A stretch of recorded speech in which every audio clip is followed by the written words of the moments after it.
The moment Marcus Hales stepped into the school cafeteria, something inside him fractured, not from a crash, not from a fight, not from the years of living hard, but from what he saw beneath the crooked lunch table. His 8-year-old daughter Lily was kneeling on the cold tile floor, quiet, invisible, picking up scraps of food that had fallen from other children's trays, and eating them, like she didn't want to be noticed, like she believed she didn't deserve better. The cafeteria was loud, bright, full of laughter, but none of it reached her. And in that moment, Marcus didn't feel like a tough man. He didn't feel feared. He didn't feel respected. He felt like he had failed. He had survived grief after losing Lily's mother. He had survived working double shifts at a repair shop. He had survived judgment from strangers who saw leather jackets before they saw heart. But he had not seen this, and that realization hit harder than anything life had ever thrown at him. His fists clenched, not in anger at the kids, not even at the teachers walking past, but at himself. Instead of yelling, he knelt beside Lily. She froze when she saw him. And that hurt more than anything, because children only freeze like that when they're used to being invisible. He wrapped his arms around her small shoulders. "You never have to eat like this again," he whispered. And in that whisper, something changed forever. That night, after Lily fell asleep on their worn couch, Marcus sat in silence. He replayed the image over and over. How long had this been happening? How many times had she gone hungry while pretending she wasn't? The school was supposed to be safe. He realized something painful. He had assumed someone else would notice, someone else would protect her, but love doesn't outsource responsibility. So he made a decision, not a violent one, not a reckless one, a powerful one. He went to see his brothers.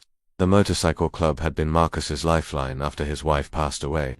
They weren't perfect men, but they understood loyalty. They understood showing up. When he told them what he saw, there was no shouting, just silence, heavy silence. Because every man in that room remembered a moment from childhood when someone should have stepped in, but didn't. Marcus didn't ask for revenge. He asked for presence.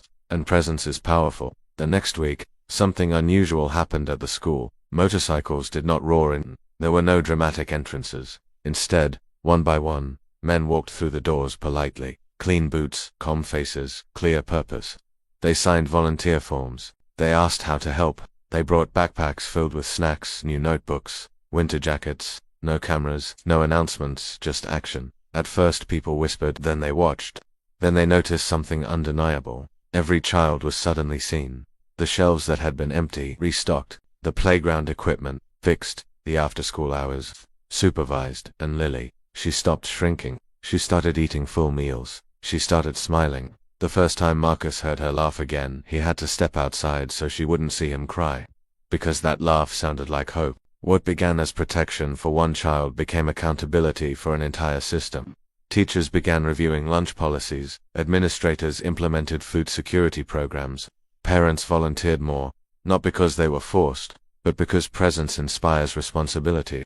Over time, more than 200 club members rotated through volunteer shifts. They mentored, they read books to kids, they helped with homework, they stood quietly at the edges of school events. And something beautiful happened. The same men people once crossed the street to avoid were now kneeling to tie shoelaces. Because strength is not intimidation, strength is protection. Marcus changed too. He stopped assuming. He started asking Lily real questions. He checked in. He showed up at every parent meeting. He didn't become perfect. He became present. And presence transforms everything. Years later, Lily wouldn't remember the cold floor. She would remember the day she learned she mattered.